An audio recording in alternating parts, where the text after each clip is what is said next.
can operate anything. You can suture, you can do a rolling stitching. I mean, all these now can be manipulated with the help of AI with minimal amount of thing. Then when you look at the methods of AI simulation, there's a data-driven simulation, agent-driven simulation, hybrid simulation, and digital twin simulation. These are the new technologies that I'm going to talk. Now, data-driven is very simple.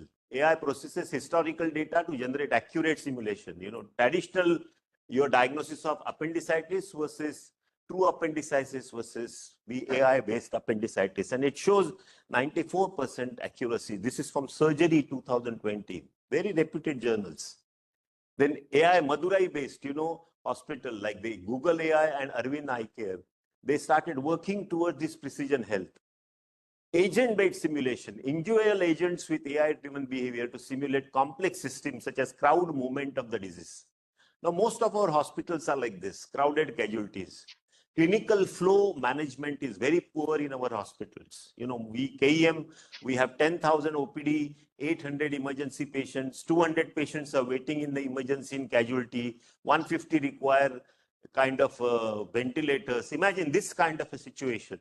Clinical softwares are something which will help me to find out how I can take it through this. This is called an AI-assisted acute patient journey mapping and a concise review of AI-based solutions for mass casualty management. Now, we were talking about 6 patients, which patient is, I mean, these are all things which probably will come to over a period of time. Then the third thing is a hybrid simulation, where AI combines with the traditional simulation techniques.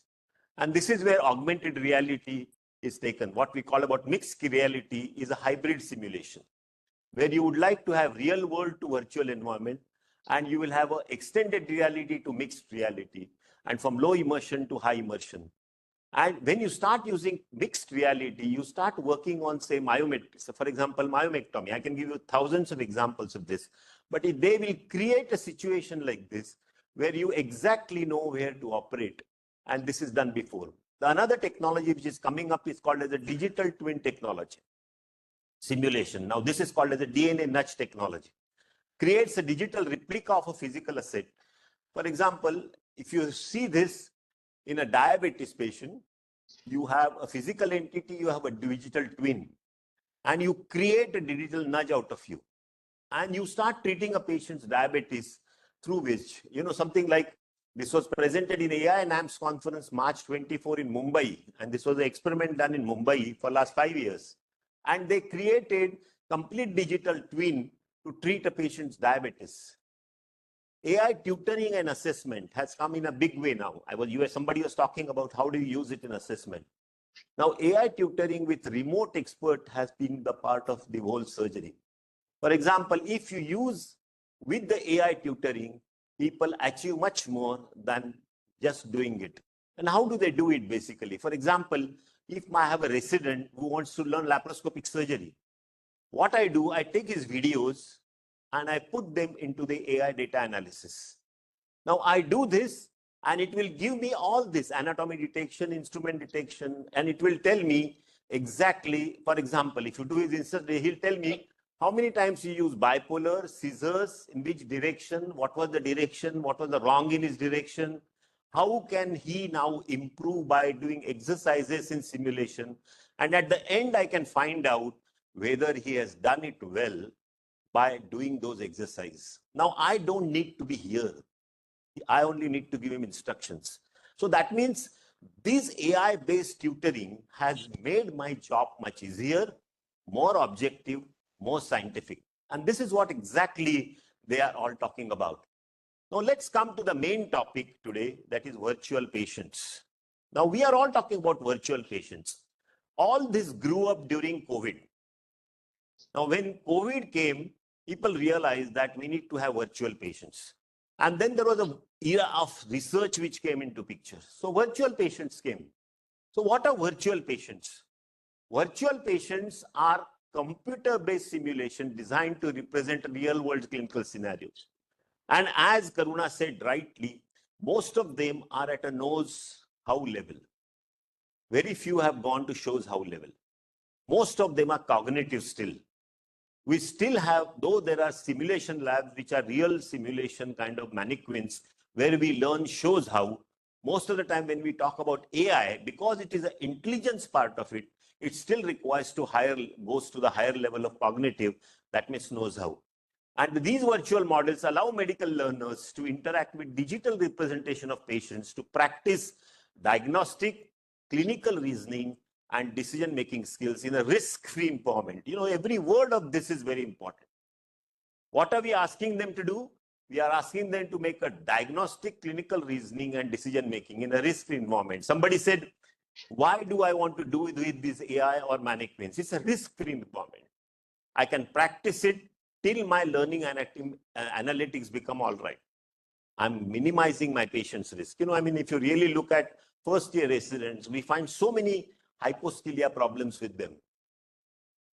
The virtual patient can be text, audio, images, or videos to simulate the symptoms, and interaction occurs through branching scenarios or AI-driven interfaces. Now, India has a long history. I don't know how many of you have seen during 1983 and that time there were PMPs, that's called the patient management problems, and there were algorithms that time. They were all done based on very paper-based. Now we are trying to convert them into the AI base. So what are the core features? Simulate real-life patient cases across diverse medical conditions and demographics. Provide instant feedback on clinical decisions, and offer adaptability to cater various healthcare education needs. What I think Karuna said was very right. I remember when we started in a skill lab, we put that every medical college should have a skill lab. So what people did, they bought a skill lab, but that skill lab was locked. There was no access to the students. And even if they go, they were wandering on their own. So now over last few years, what need to be done, we need to create modules and see how those modules are to be integrated with your curriculum, in your day-to-day curriculum. You talked about IV kind of thing. Let's have a task trainer with the IV kind of in starting. You could create a module, allow it to be part of that curriculum. Now, this is what is the need of the day. This is where AI is going to help you. This is where your virtual patients are going to help you. So benefits of virtual patients, I'm sure there's enhanced accessibility, but safe learning, standardized patient experience to all learners. And that is very important. Otherwise, what happens? A person only gets experience, other doesn't get it in the batch of 250. Now, how do you make it standardized? Cost effectiveness. Compared to the live patient simulation, this is always a question mark, because in India, we always say, we have too many patients. Do we really need simulation? That was the first question people used to ask. But you must tell you today, when I was a student, 20 of us used to look at a breech patient and that lady used to allow it. Today, a lady with a breech will not allow you to do that because she's worried about her risk, and this is ethical. Probably we that time were not aware of those things, but today we need to have these simulations to learn. And facilitation of a self-paced and flexible learning. We have to really talk about flexible learning in a competency-based education. Everybody doesn't learn in the first phase. Somebody may take 3 attempts, somebody may take 5 attempts. What are the types of virtual patients? Let's go into little more details into this.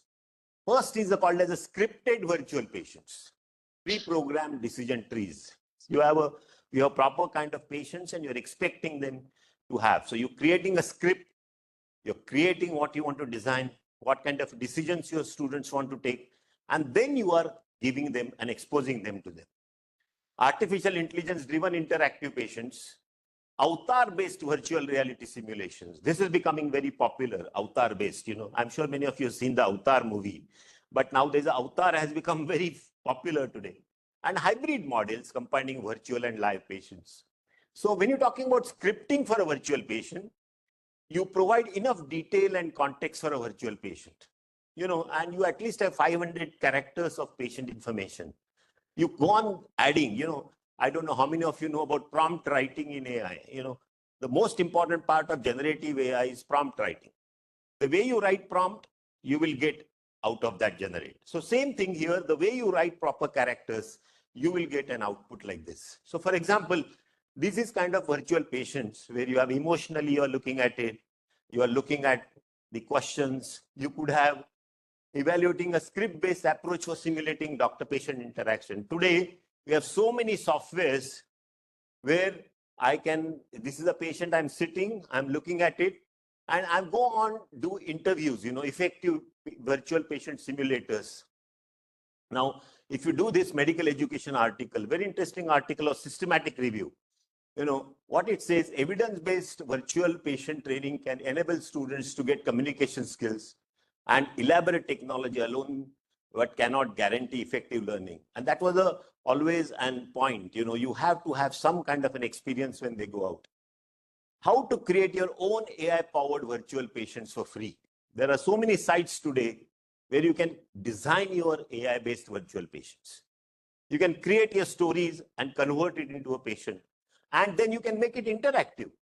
Like radiating back pain, 45-year-old woman, you put candidates instructions, patient instructions, examination instructions, single play mode, generate a virtual patient, OSCE community. You can do everything. These are now fairly easy programs where to create a patient. And once you create a patient, then you start chest pain 01. You start, hello, my name is Chris. And then she'll say, this. How can I help you today? Then something like ongoing talk. And this helps you to use your words. And then through which they open up the decision-making tree.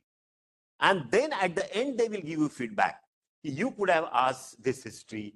You could have taken this investigation. This is the way you could have gone. So they would try to open up that window and they will give you a proper feedback. And this is something which I personally feel. I'm sure we have 1-minute preceptorship and all that we do. But now these virtual patients, which are interactive, created by AI, I think give you a much better feedback. That doesn't mean that we have to get away from the clinical wards. They have to really see the real world situation. They have to see what it actually happens in OPD. But this probably trains them better. And that is what I feel we should really do. Look at these avatar-based virtual patients. This is a new world which has really come. You have a stopping antidepressant. She suspected bowel cancer, osteoarthritis consultations. These are some interviews where they create avatars. They create some kind of a patient. So you feel little real-like. And then people talk about it, something like type 2 diabetes, remote consultations, and you go through these kind of sites and you realize the world has gone so much that a student can really learn so much about the communication, decision-making, and how he is going to go through this avatar-based education. In fact, you look at this, there are 321 articles on avatar in virtual patients. I was so surprised. I thought, is it new? No, there are already people have done so much of research and they have come out with so much of literature on this. And if you see last few years, already there are more than 100 and 150 articles. Now, if you really see AI-driven rehab hybrid models, this is a Nature paper from Digital Medicine 2024, it is the latest paper. And what does it talk about? You have a clinician on one hand, artificial intelligence on one hand. So they use some kind of an hybrid model where people work together and then they would give feedback through a real clinician. So there's some real clinician element and there is some component of an artificial intelligence. So what is going to be more popular today is teacher sitting with you. Now you'll ask me, why should I learn about this as a teacher? You must remember, somebody asked this question. I think that question remained unanswered. Okay, will there be cheating increased with the AI? I must tell you, cheating is a social problem. Students are always smarter. They will always go one step ahead of the technology. So we as a teacher should know what are the new technologies so that we should be master of that technology when students are using it. And that's the reason we have to know about all this. So when somebody is using this technology, they should use this technology. Along with that, a teacher can give his own subjective feedback. And that will be probably the best combination a student will have in a different situations. So there are core features of virtual patients, realistic clinical scenarios. You can really get the best classical cases and real situations you can get. Multimedia integration, interactive decision-making pathways. You can give instant path and what is called as a performance analytics.